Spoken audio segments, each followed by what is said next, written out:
So what determines how well we sleep and the quality of our wakeful state? Turns out that's governed by two forces. The first force is a chemical force. It's called adenosine. Adenosine is a molecule in our nervous system and body that builds up the longer we are awake. So if you've just slept for 8 or 9 or 10 really deep restful hours, adenosine is going to be very low in your brain and body. If, however, you've been awake for 10, 15 or more hours, adenosine levels are going to be much higher.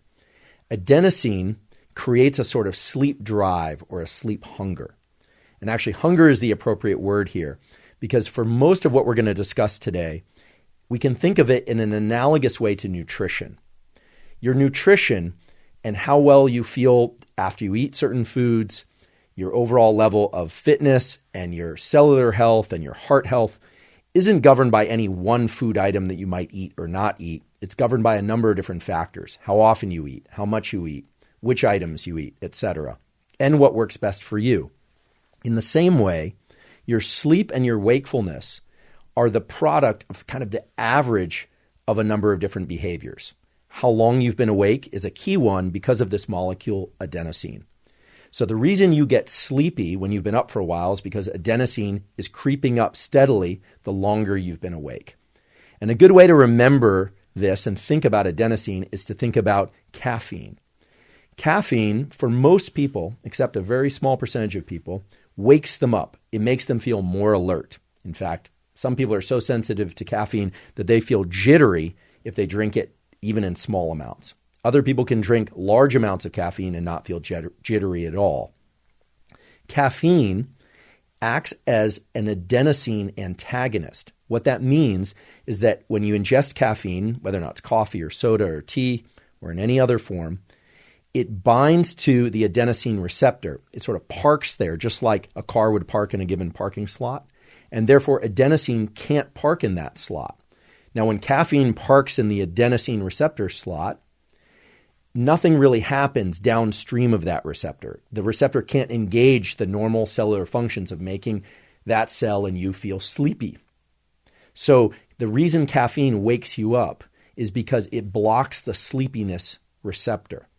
It blocks the sleepy signal. And this is why when that caffeine wears off, adenosine will bind to that receptor, sometimes with even greater what we call affinity, and you feel the crash. You feel especially tired. Now, I'm not here to demonize caffeine. I love caffeine. I drink it in the morning and I drink it in the afternoon. But I'm one of these people that either because of my tolerance or because of some genetic variations that exist among people in terms of their adenosine receptors, I can drink caffeine as late as 4 or 5 p.m. in the evening and still fall asleep just fine. Some people can't have any caffeine at all or can't have any caffeine past 11 a.m. or else their sleep is totally disrupted.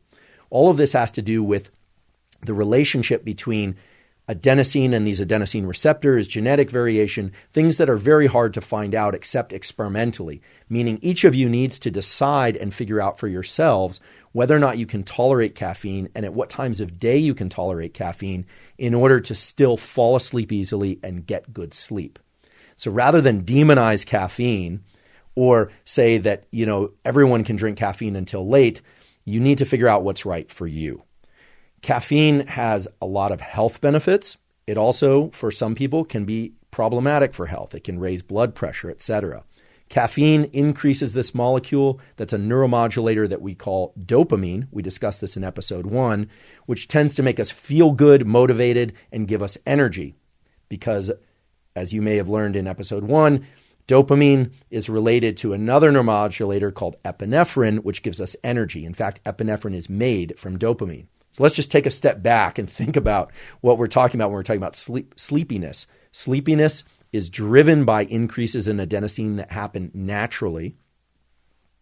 Caffeine prevents the adenosine from having its action of making us sleepy by blocking that receptor. So it gives us energy and it increases our dopamine levels. But some people can't tolerate caffeine very well. Other people can tolerate it just fine. So you need to determine that experimentally. All the data say there's tremendous variation. And right now, the only way that I'm aware of for you to decide whether or not caffeine is a good or a bad thing for you and whether or not you should ingest it at a given time of day or at all is really to figure that out on your own. In fact, there's a small subset of people that can drink caffeine until very late, and they have no trouble falling asleep because they actually have a mutant form of the adenosine receptor. So in keeping with the theme of science and science-related tools, this is one of those cases where I can't give you a one-size-fits-all prescription, except to say you need to experiment with caffeine in a way that's safe for you and explore that and figure out what works for you and then stick with that.